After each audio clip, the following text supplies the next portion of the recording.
कुछ समय से आप फॉलोअर रहे हैं तो हमने आपको एलआरपी नियम बताया है। एक एलआरपी नियम की उत्पत्ति हमने कुछ साल पहले करी थी और आप वो भली भांति जानते होंगे। L stands for learn, R stands for revision and P stands for practice. ठीक है, एलआरपी।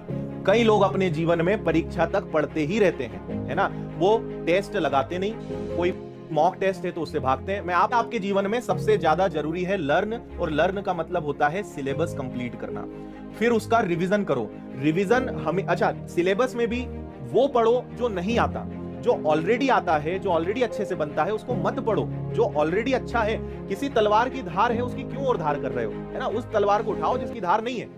तो अगर जो अच्छे से आता है, जो अच्छे से बनता है, ना उसको पढ़ना है ना उसको रिवाइज करना है। आपका ये टारगेट होना चाहिए कि मुझे सब कुछ पढ़ना है, मुझे सब कुछ आना चाहिए, है ना।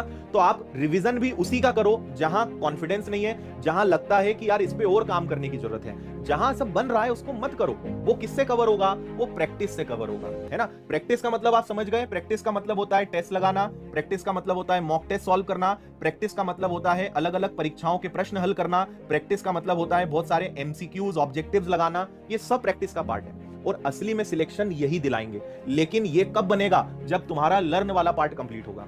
केवल पढ़ाई करने से सिलेक्शन नहीं होगा, केवल रिवीजन करने से सिलेक्शन नहीं होगा, केवल प्रैक्टिस करने से सिलेक्शन नहीं होगा। आपको तीनों चीजों का कॉम्बिनेशन बनाना पड़ेगा, ठीक है। और मैंने इसीलिए आपसे पहले कहा है कि जिस इंसान ने इस नियम को बैलेंस कर लिया